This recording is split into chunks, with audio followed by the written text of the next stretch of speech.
let's meet our next two fighters. Great Britain, Carl Richardson, instructor to the British SAS, 5'9", 171 pounds. I'm going to bring back America back to Britain and show who's boss. Representing the USA, Matthew Ortiz, Marine Recon, 5'11", 168 pounds. Kicked the British out once, we'll do it again.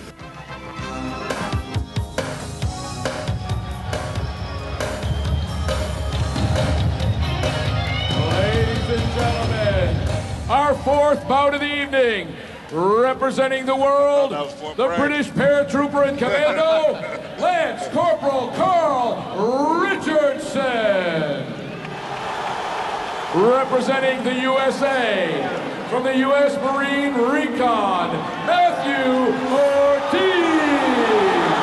Yes, Chief Professor Smith, I agree with you. I thought that was a bomb going out there at Crown County Coliseum, but no, that was all part of the show that you're watching live on pay-per-view.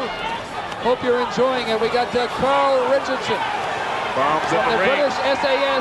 This guy is in great shape, and he's taken the attack right away to Matthew Ortiz. Carl Richardson, he's another one of those guys with that look. He's got excellent training. He's got the Russian martial arts training as well, but got a little bit too close inside, but good left hook by Richardson, landing on Ortiz, and a good right hand there.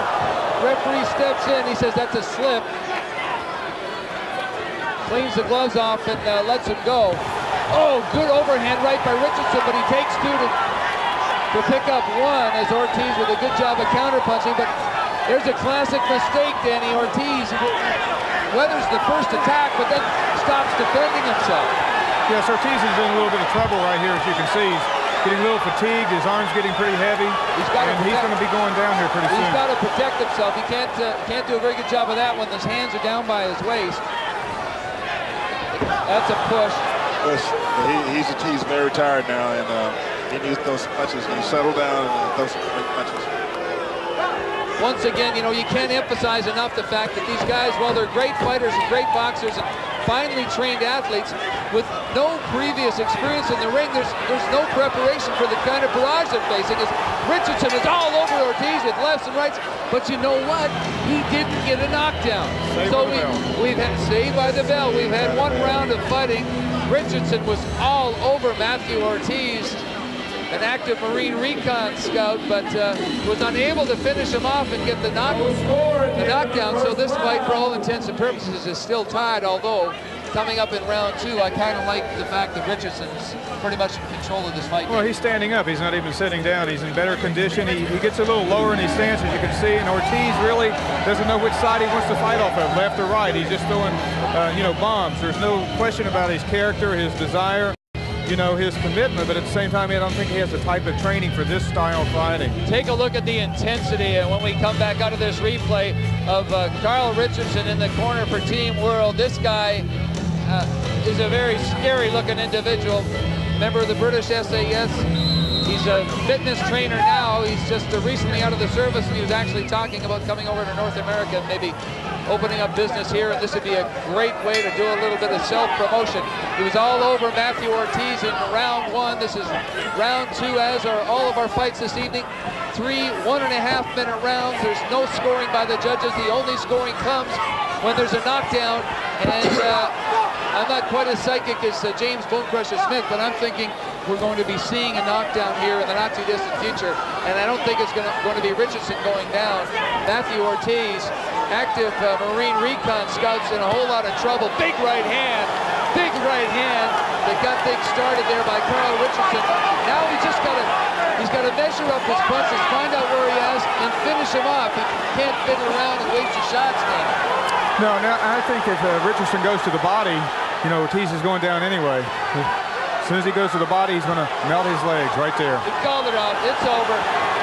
No surprise. See, I feel a lot of heart, though. You got to give Ortiz a lot of credit for courage and heart. It's a great fight.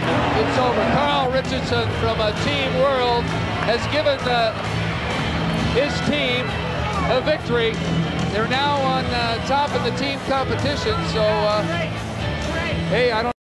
the fans here are going to really get too excited about that. They're going to want to turn things around here. We've obviously got a pro-American crowd here at Crown County Coliseum. I don't know about the world audience, but they'd be awfully disappointed, I think, if we saw Team USA knocked off in this thing.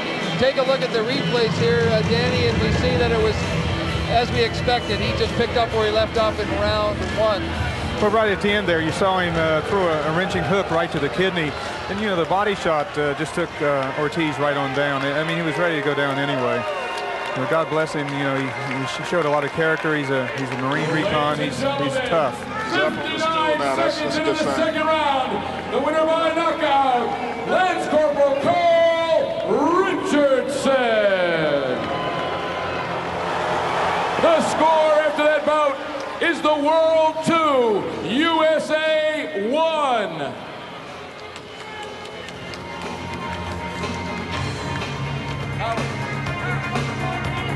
Great competition there. Well, I'll tell you what, it's been everything I think that we expected it to be, and maybe a little bit more so far. You know, it takes a lot of courage and guts to do what these guys are doing, you know. We really have to tip our hats to them. You know, also the boxing that they're doing is not a true indication of their overall skill in hand-to-hand combat or as a military soldier. This is the only way that they can compete safely to keep from really hurting each other seriously. Okay, Richardson's still in the